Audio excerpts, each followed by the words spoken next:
Hello, my name is Horama, and today, because of the current season and weather, I have decided to narrate two very interesting stories of people's experiences being trapped inside during snowstorms. If you end up enjoying my narrations, then please do press the like and subscribe buttons, because that really does help the channel.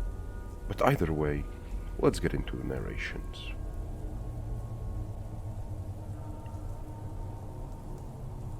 The first story has been posted by user dark-n-creepy.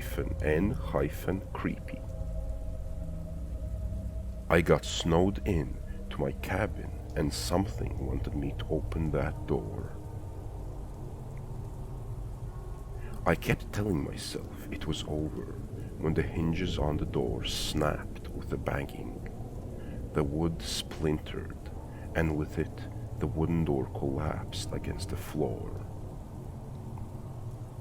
The small screws that held it in place echoed while rolling, matching the beating of my heart as it wanted to spring out of my chest.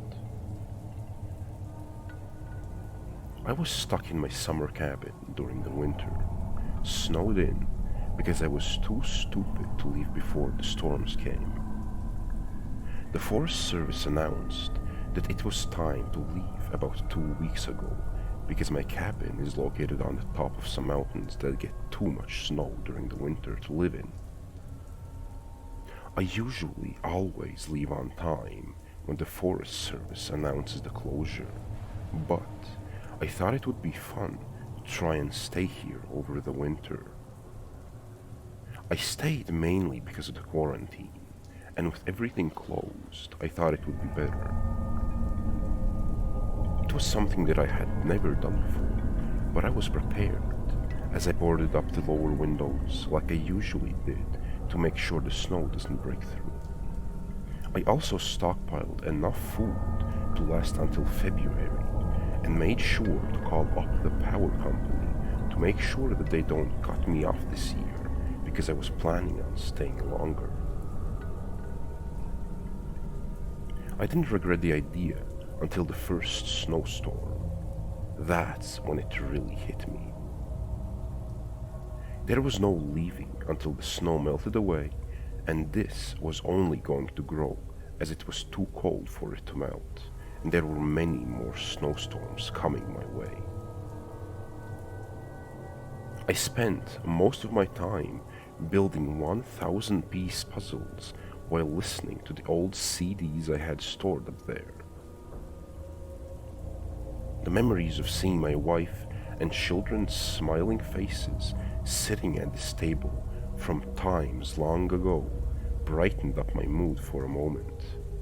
But it was short, as I wished they were here with me. Especially my wife, who had died 4 years ago.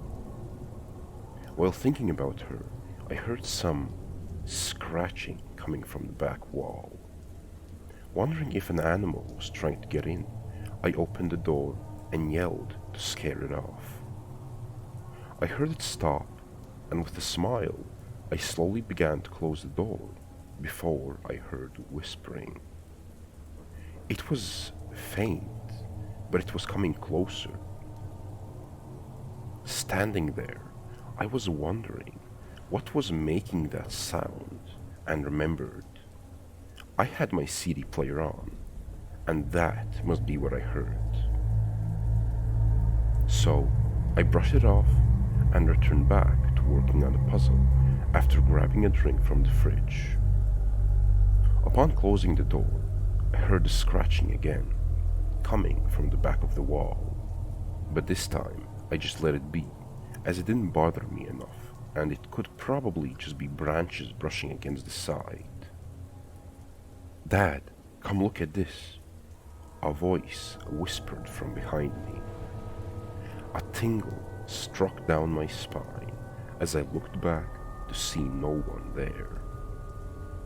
The crazy thing is, that voice seemed so familiar, but one I hadn't heard in so long. "Hello?"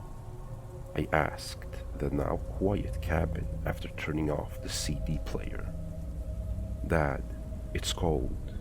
Help me," the voice said again, and it hit me, as this was the voice of my daughter, but when she was younger. "Sarah? Is that you?" I asked, wondering what in the hell was going on. "Dad, it's cold out here. Please let me inside," the voice said again, but more clearly. Now, I knew for a fact that this was not just my imagination. Was my daughter actually calling for me? No, that's impossible, because she doesn't have that young, childish voice anymore. She's married and is expecting to have a baby girl in spring, so there's no possibility. "Are you going to let me die, Dad, like you let Mom?" the voice said from outside. My body froze like a statue as I wondered if this was just my imagination or something much, much darker. "Please, it's so cold." "Who are you?" I asked with a quivering tone. "It's me, Sarah, your daughter. Please open the door or I'm going to freeze out here," the voice said from the other side of the door. The voice still sounded off, as the tone didn't match up right. It was like a robot and devoid of emotion, which made it sound even scarier. At the time, I slowly tried to think of what to do, and I instinctively grabbed the metal rod used for stirring the fire and clenched it in my hands tightly while moving away from the door. "You're not my daughter. Get the hell off my property, whoever you are," I screamed while backing away from the front door. The voice changed again and shocked me to my core. "Honey, why won't you let us in? Sarah wants to warm up next to the fire, and I want to see your smiling face again." Upon hearing this, I nearly dropped the metal rod to the ground, as it was the voice of my wife, and I took a step forward, thinking it was actually her. My mind was flooded with happy memories until I remembered attending her funeral. The voice outside wasn't my wife. It couldn't be. "What do you want? Please, whoever's out there, I'm just an old man. I got nothing worth stealing here. Please, leave me alone." "Honey, don't you recognize me? Please, take the boards off the windows so we can see each other." Frightened to my core, and having no idea on what to do next, I stayed silent while moving towards the bathroom. I snuck inside and locked the door, just hoping whatever is out there would go away. Was someone trying to mess with him? He asked himself. But how did they even get out here with all the snow? Well, it's not too bad yet, so it is possible someone could get up here. But who? Who'd be on the other side of that door? I heard the voice say something that I couldn't hear through the bathroom door, right before I heard a large bang on the door. It was followed by another and another, as I could hear the hinges loosening up. I kept telling myself it was over when the hinges on the door snapped with a banging. The wood splintered, and with that, the wooden door collapsed against the floor. The small screws that held it in place echoed while rolling, matching the beating of my heart as it wanted to spring out of my chest. I sat on the bathroom floor, dead silent, listening to every sound that followed. In a twisted voice, I could hear the words echoing. Come out, through the insulated log walls. I held my breath, listening to the wood boards creak with every step from whatever had just broken down the door.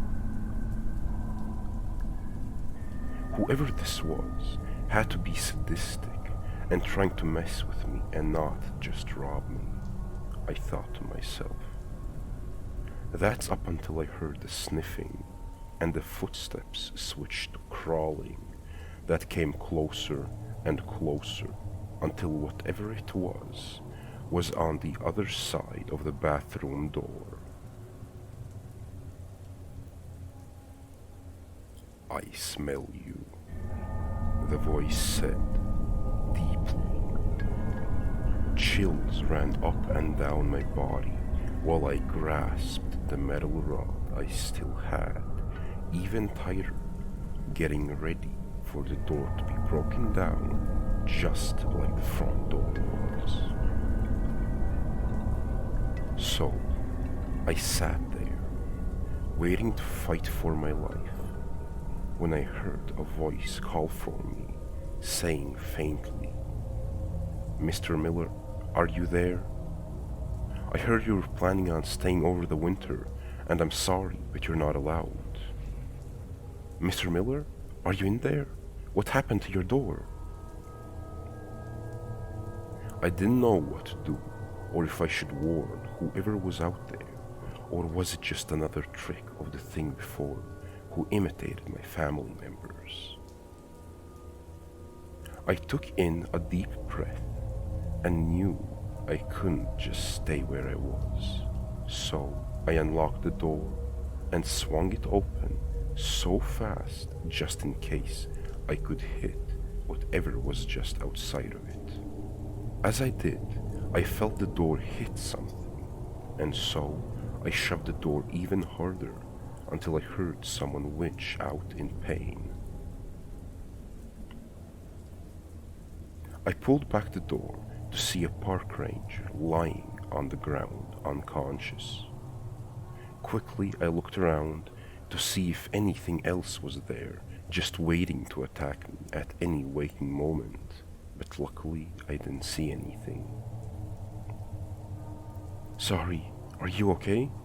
I asked the park ranger, who I tried to help out. "Yeah," he said while rubbing his head before continuing. "The real question is, are you okay? What's going on here?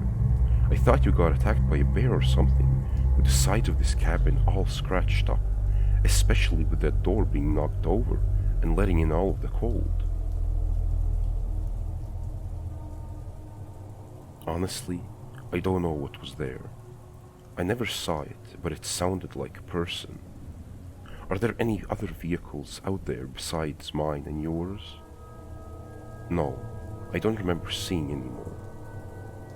No one else is up here besides us, because this area is closed during the winter. We got a call from the power company informing us that you were still up here and were requesting power over the winter.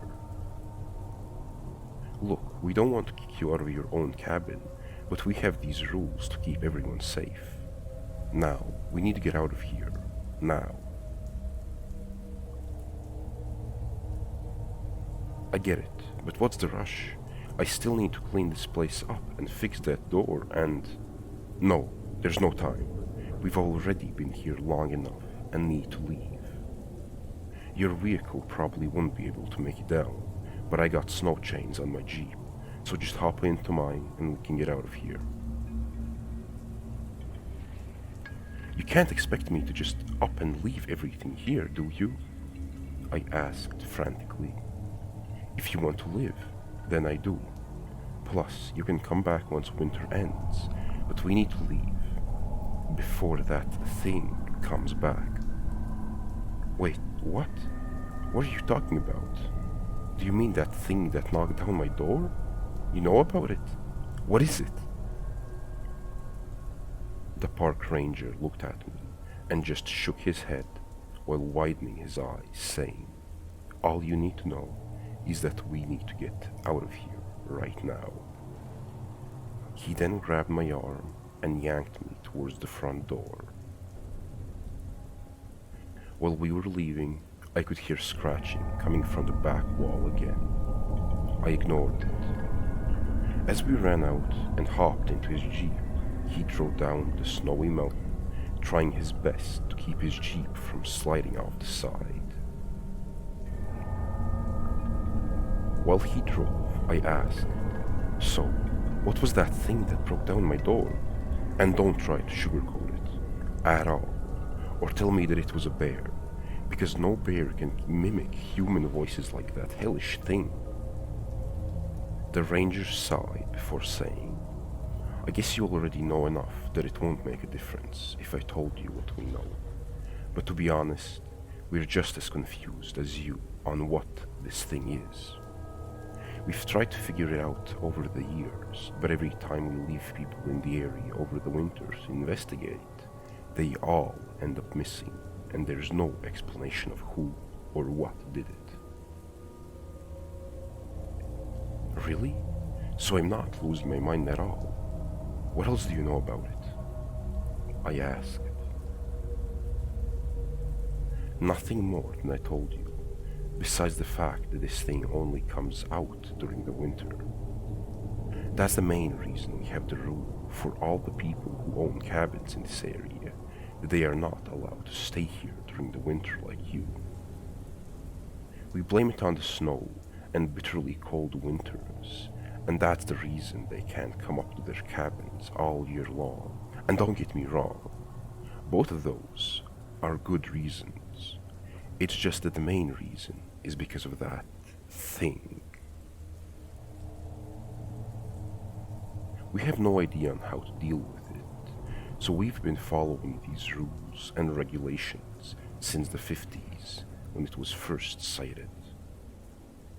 Upon hearing this, I sat there motionless, not knowing if this guy was trying to mess with me, because I never actually saw the monster and only heard it, and it could have been him the whole time. Plus, when I opened the door, I hit the guy, and that's exactly where that creature was just moments before. I kept wondering this until I heard a faint scratching coming from the back of the Jeep.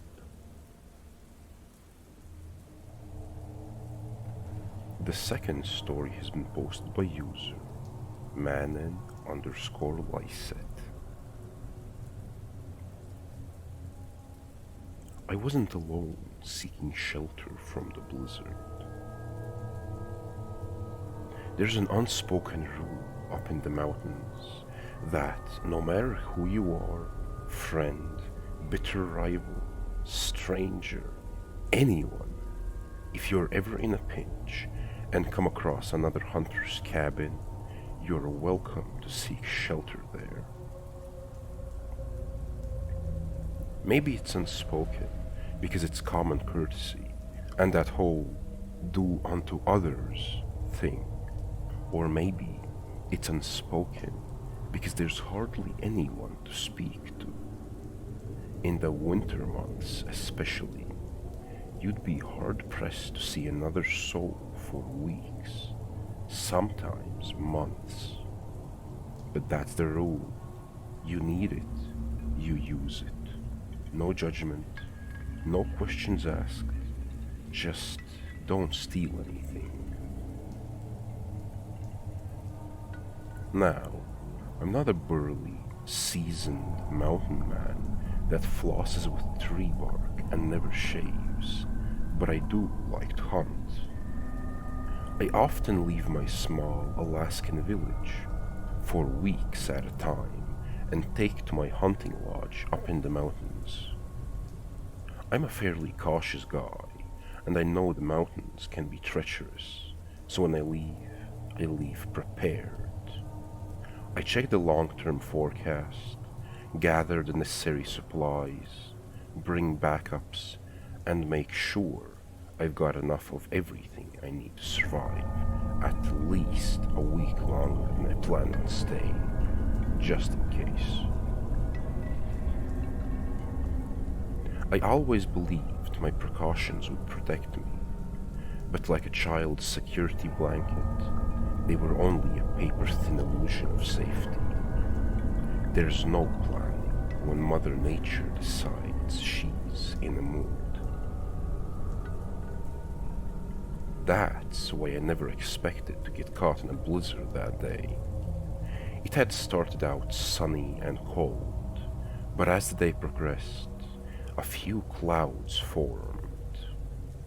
By the time they'd amassed into a heavy cloud covering, I was already on my way back to the cabin with a couple hairs hanging over my shoulders. I'd named them dinner and breakfast.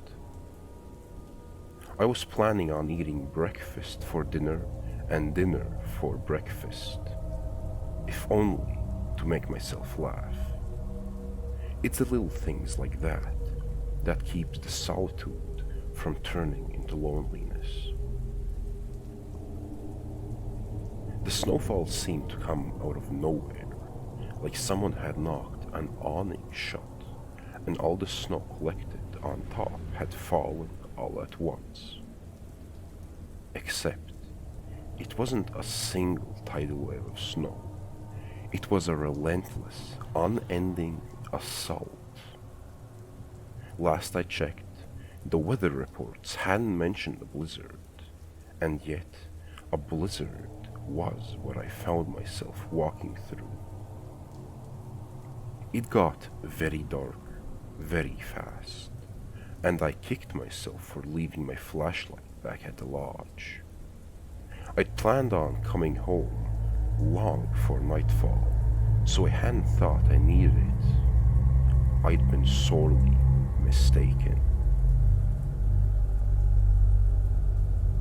Snow prickled painfully as it darted into my eyes.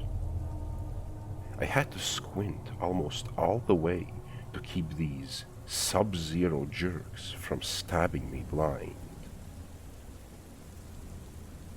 The wind howled as gales cut through my clothes and right to my bones.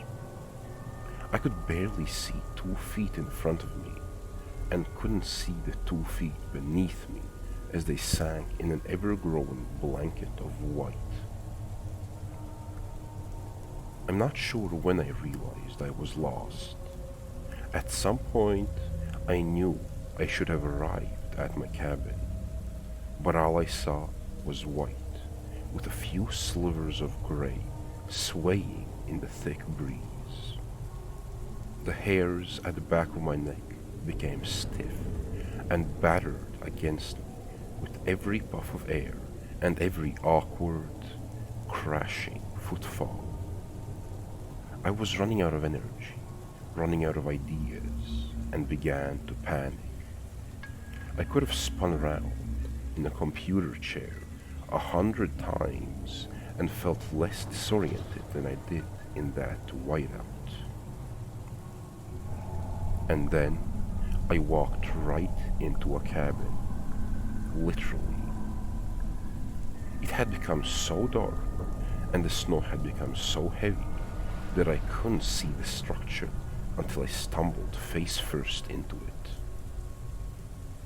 I held my hands against the wooden facade so I wouldn't lose it in the storm and circled around until I found a door.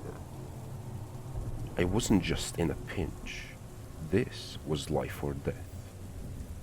In the unlikely event someone was inside, I knocked on the door and waited for an answer. Through the howling wind, I could have sworn I heard, "Come in." As I swung open the door and stepped inside, a small avalanche of snow tumbled in with me. I didn't bother trying to kick it out as I fought against the wind to close the door behind me. The relief was instantaneous. Without the air whipping at me, I'd put a stop to the timer ticking down to my freezing death. "Thanks," I whispered. I turned towards the inside of the cabin and tried to get my bearings, but all I saw was blackness, which meant I had no real way of gauging the size of the cabin. Yeah, I'd circled around it, but I'd been stumbling around, half blind, focused on trying to find the doorknob, so I had no idea what length of the cabin I'd covered. I could have walked half of it. I could have circled around 3 times without realizing it. Through the darkness, all I could see was the vague outline of someone sitting in the corner. "You're a real lifesaver," I said. He did not answer. I pawned around for a lighter, a lantern, a matchbook, anything that might emit light, but all my fingertips touched were chains and the barrels of hunting rifles.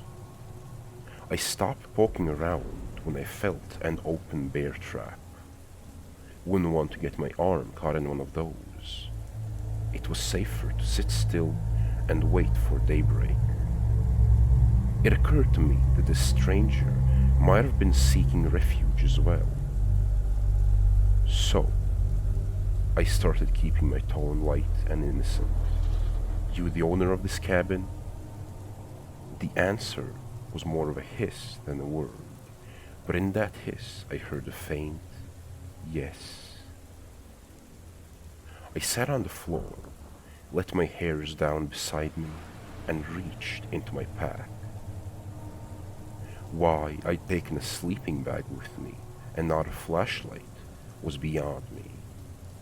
I removed my wet clothes and quickly slipped into the sleeping bag to warm up, making conversation as I did.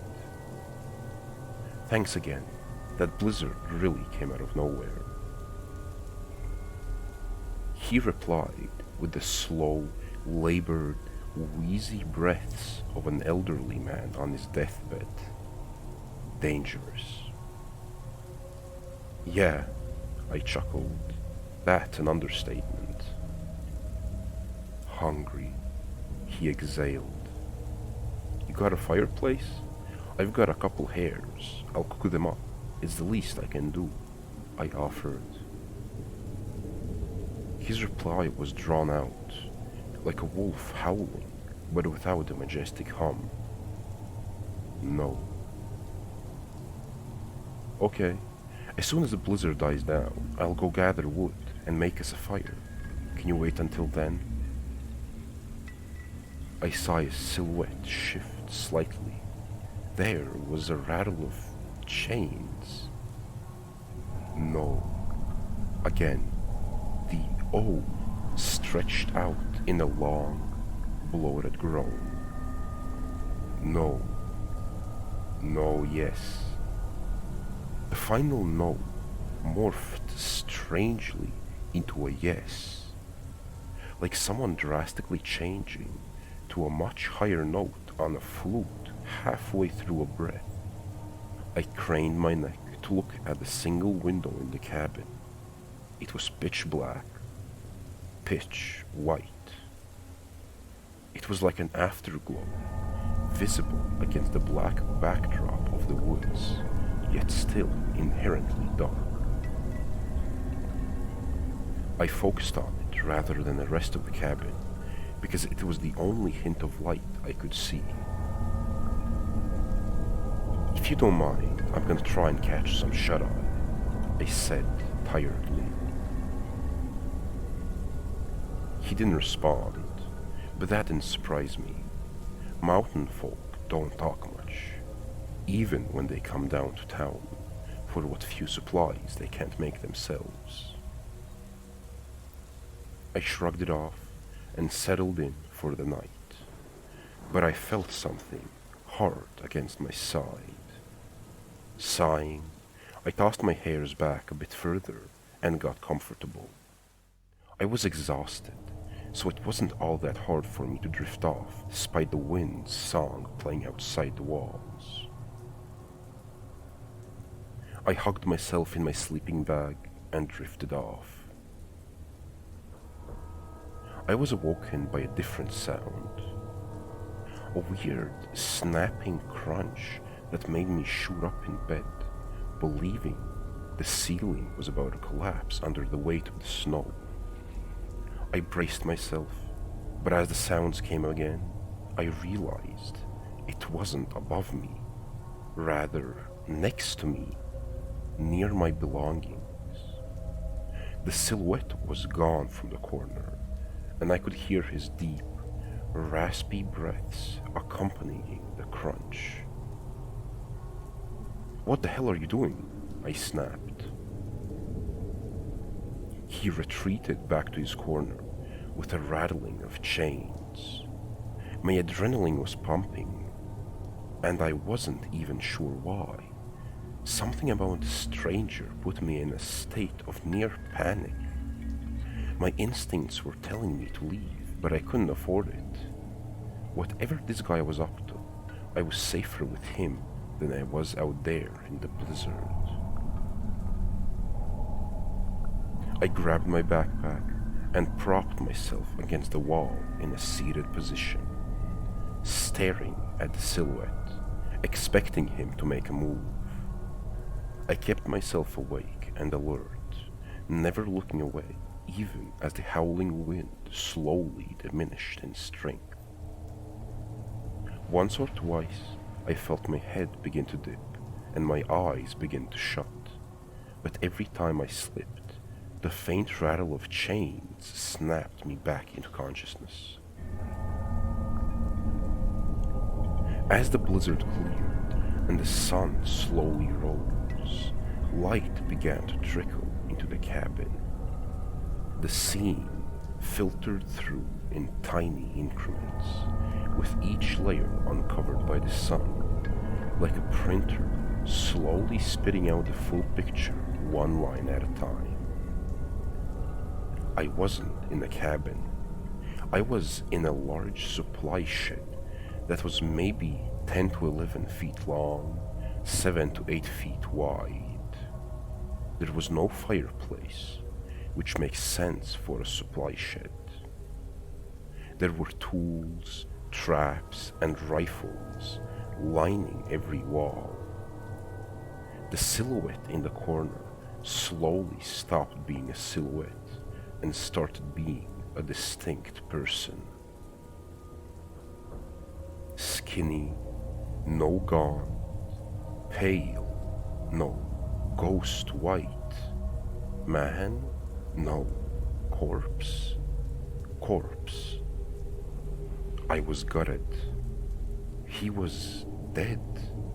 Not, "Oh shoot, I died overnight. Sorry about that," dead. Long dead. Long, very long dead. His body was all shriveled and mummified. Is that even the right word for it?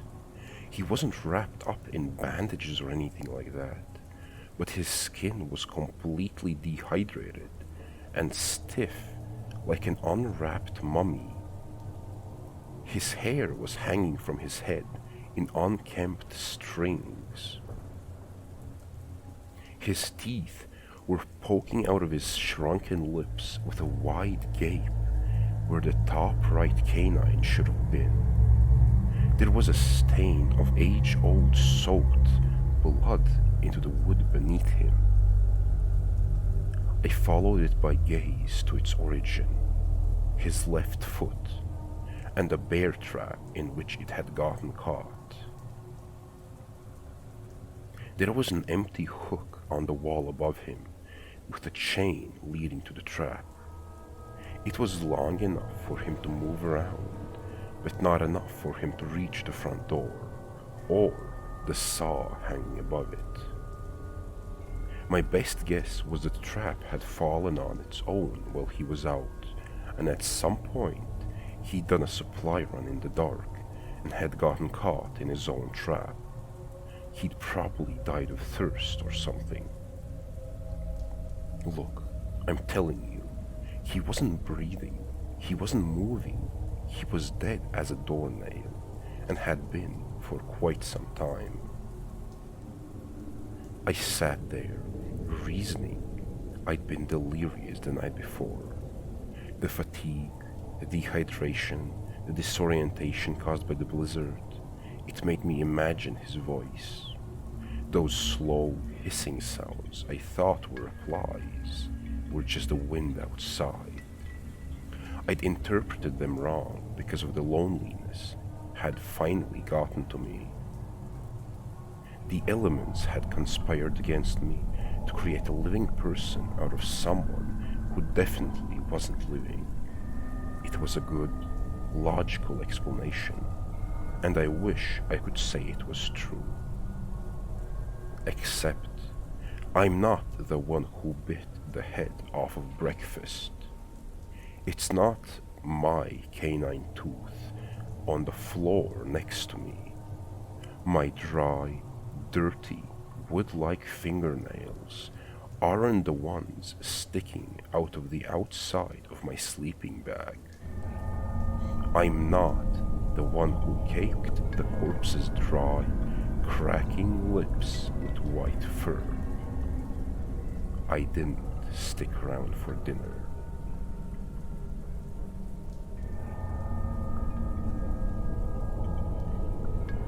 Freezing cold, solitude, and the unknown. A mixture of these three elements can break down the spirits of even the toughest and most experienced people in the world.